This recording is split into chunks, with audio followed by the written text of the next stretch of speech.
Pindamonhangaba, paralelepípedo, caramelo! Seja bem-vindo ao meu canal. Eu estou agora movimentando tanto o canal do YouTube quanto o canal do Instagram para a gente poder fazer uma mobilização para, eu estou fazendo uma vaquinha, então é uma forma de movimentar, de ter conteúdo, para que você possa me conhecer e conhecer os meus gostos, conhecer conhecer o que eu estou fazendo para tentar não enlouquecer com tanta coisa ao mesmo tempo. Então eu espero que nós possamos nos aproximar de forma saudável e que você vá na minha bio aí do Instagram e me ajude com a minha vaquinha, tá bom?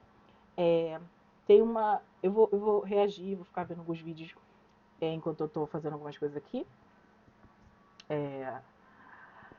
De uma influência digital chamada BL. Eu já tinha ouvido dela, então aprofundando mais no conteúdo dela, eu percebi o porquê de tanta resistência com pessoas, principalmente do fenótipo preto, né? E aí eu vou reagindo e vou vendo se realmente a gente tem coisas em comum. Será que a gente tem coisas em comum? Principalmente enfim, da vida de hoje, né? Eu tô com diagnóstico de câncer. Ela não tá com câncer não, tá, gente? Mas eu tô um pouco obesa, né? Um pouco não, bastante obesa. Inchaço, não adianta, eu fiquei inchada por causa da medicação. Eu gosto de comer e não tô fazendo exercício, enfim. Vamos ouvir ela? Vamos ver se a gente consegue fazer uns videozinhos maneiros. Vamos lá. Ela tá aí eu vou deixar rodando.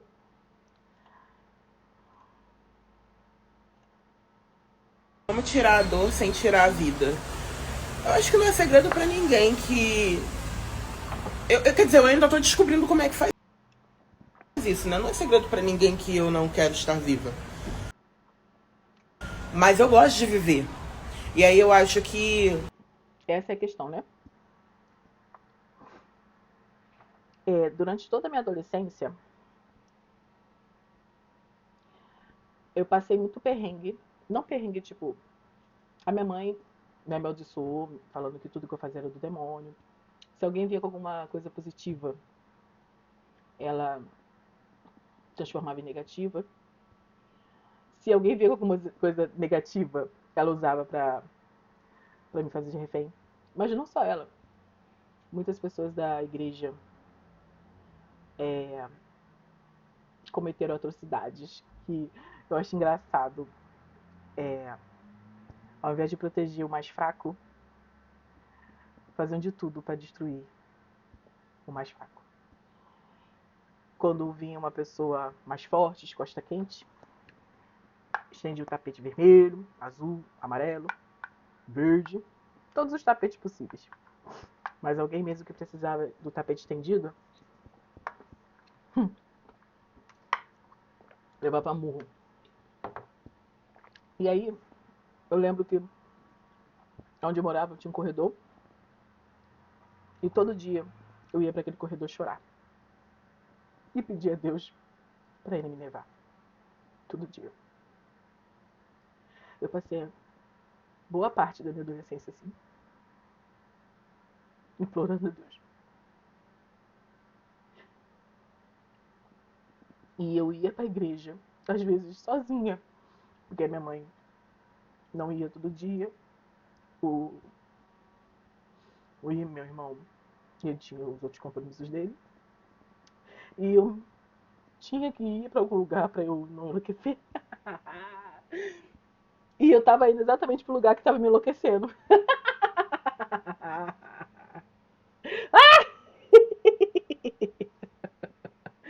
Tipo a síndrome de Estocolmo, né? Aí quando a pessoa fala assim, meu Deus, o que essa pessoa continua fazendo? O que ela tá fazendo lá? É exatamente isso, tipo, a gente não tem consciência da lavagem cerebral. Não tem consciência que tá sendo feito de otário. Ai, ai. Aí quando a gente. Eu cresci. Imagina se eu não tivesse crescido, né? Tivesse, tivesse tido a coragem de dar cabo. E aí, quando a gente vai cair na ficha, a gente vê que são as misericórdias de Jesus. Só que, tipo, não justifica toda a discriminação, toda a opressão que pessoas cruéis, não foi demônio, não, foi pessoas cruéis lançaram contra você, contra mim, contra pessoas que deveriam ter sido protegidas. Eu espero que tenha saído do meu áudio. Não fiz o teste do áudio. Ai, cara, deixa eu fazer o teste do áudio aqui. Vou terminar isso aqui. Vamos ver. Tomara que tenha saído do áudio.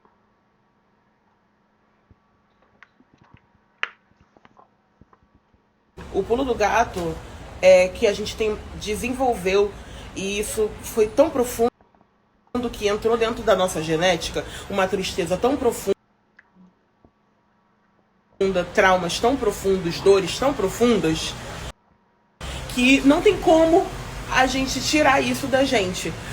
Mas eu acho que a gente pode transbordar o nosso copo com outras coisas, com outras experiências que são ao contrário das experiências de dor, de tristeza, de traumas que a gente tem.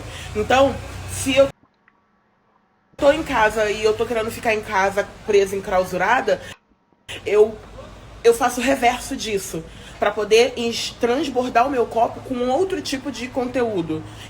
Então, eu vou na esquina, eu vou na praia, eu vou em qualquer canto, converso com alguém da vendinha, sei lá. Eu vou viver em modo sul. O que acontecia comigo depois que eu fiquei mais velha, né? Comecei a trabalhar e consegui ganhar dinheiro.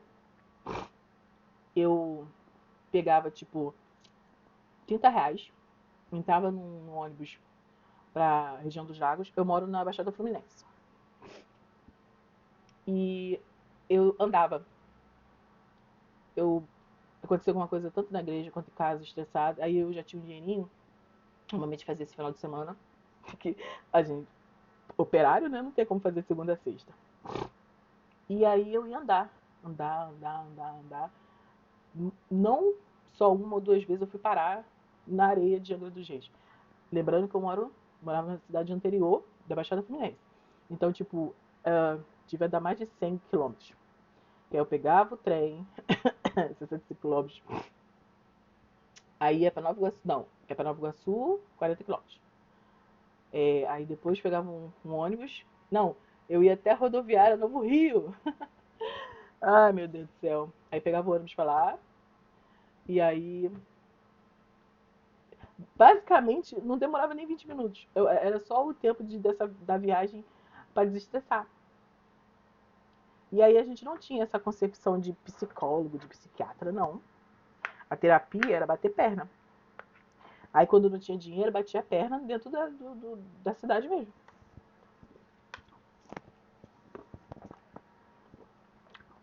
E nisso, eu acabei conhecendo muitos cantos do Rio de Janeiro.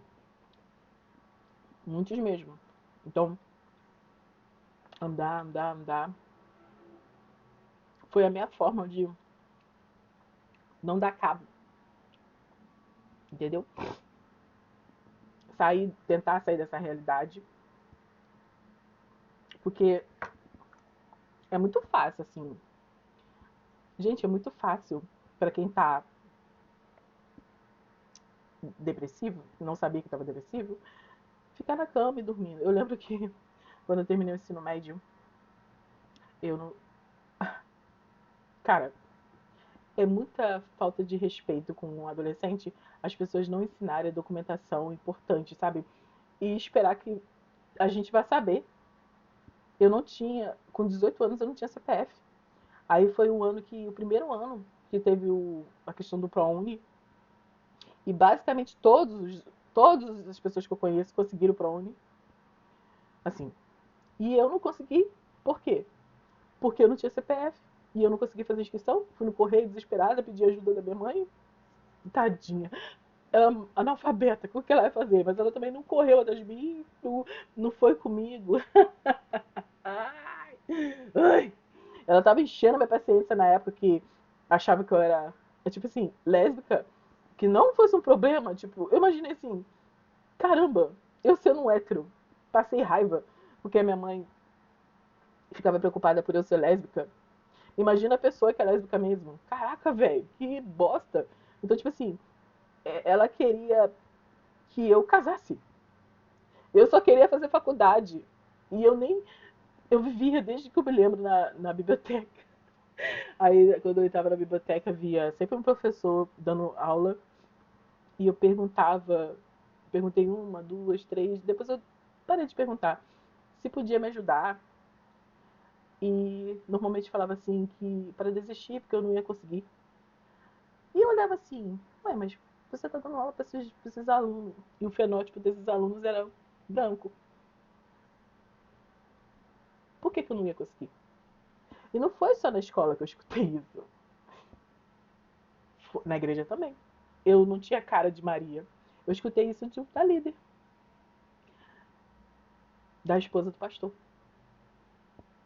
Eu lembro. Ela não deve lembrar, mas eu lembro.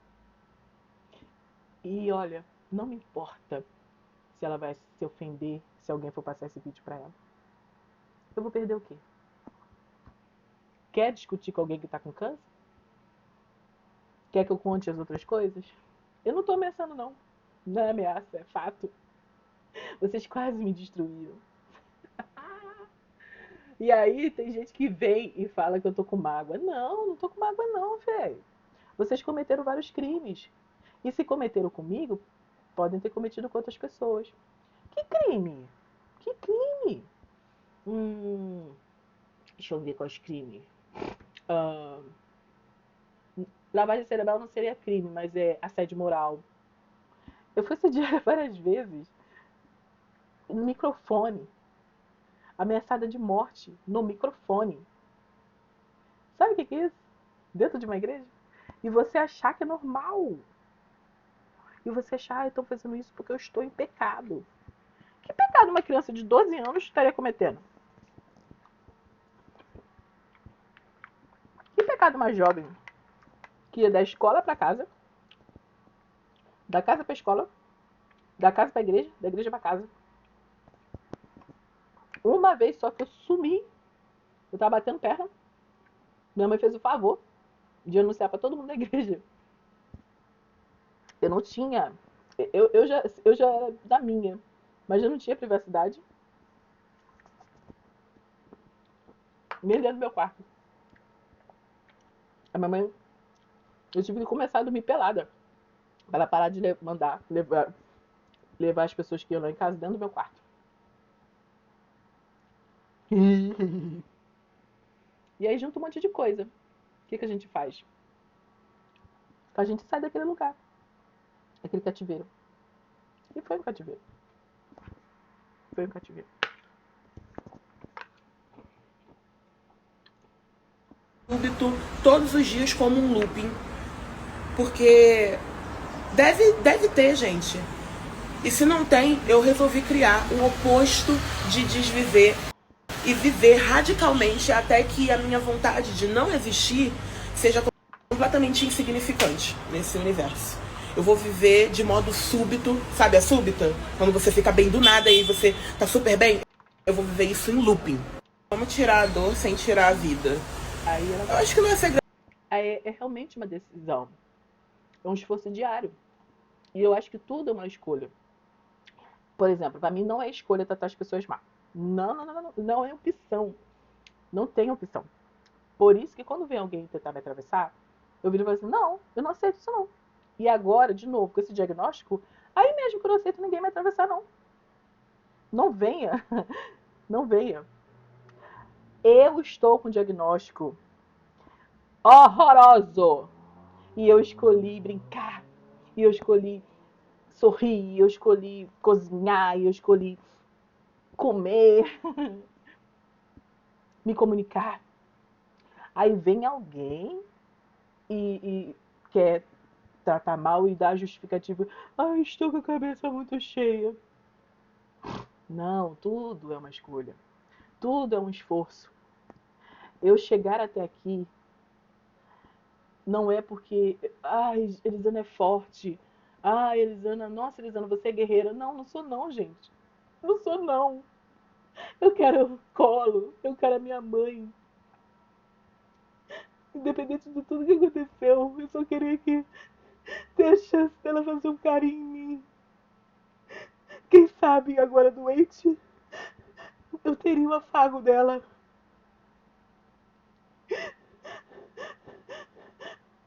Quem sabe? Então, pra mim não é opção tirar minha vida. Por quê? Porque eu quero viver. Mas a gente tem que se esforçar, porque, por exemplo, se eu não tivesse as minhas pets, possivelmente eu ia dar mole. Possivelmente eu poderia dormir 2. Se bem que por causa da Simiga eu não tô conseguindo dormir, né? Já tô. Dormi ontem de boa, aí hoje eu já não dormi. Eu não tô conseguindo relaxar. E agora eu tô conseguindo relaxar porque eu tô nervosa por causa dessa vaquinha. E hoje eu vou até editar esse vídeo e já postar no Instagram. Gente, é difícil. É muito difícil. Mas eu sei que não é castigo. Eu sei que faz parte da vida. Não é porque eu creio em Jesus, não é porque eu tenho fé que eu estou salva, que eu não vou ter desafios, que eu não vou ter problemas. Entendeu? A gente não está imune a problemas. Agora, como é que eu vou encarar esses problemas? Eu escutei, eu fico abismada. Tem gente que vira pra mim e fala assim: olha, você desse jeito, você tá melhor que o teu irmão. O quê? É sério. Tipo assim, eu acho um absurdo ter que ouvir isso. A vida toda eu tive que ouvir isso. Como assim? Como assim? Sabe? Aí, tipo, olha e olha a capa. Como se não tivesse um esforço diário para eu estar onde eu cheguei. Porque se não fosse Jesus me segurando, me, me levantando. É, é, por muitas vezes eu tive por um fio. E ter que ouvir que eu, por, por mais que eu esteja passando por tudo que eu tô passando, tô melhor que o meu irmão, isso não é um elogio. É ridículo. Ele tem saúde, tem a família dele. Ele é um menino comunicativo, ele agrega. Ele tem a vida toda. Ele teve o amor da minha mãe. Eu daria qualquer coisa pra ter tido 1% do que ele teve dela. E não é culpa dele. Não é culpa dele. Mas é isso, é o primeiro vídeo que eu tô reagindo da Biel. E eu vou editar ele, vou postar agora pra tentar movimentar o Instagram e depois o YouTube. Tchau! Tomara que tenha saído esse vídeo.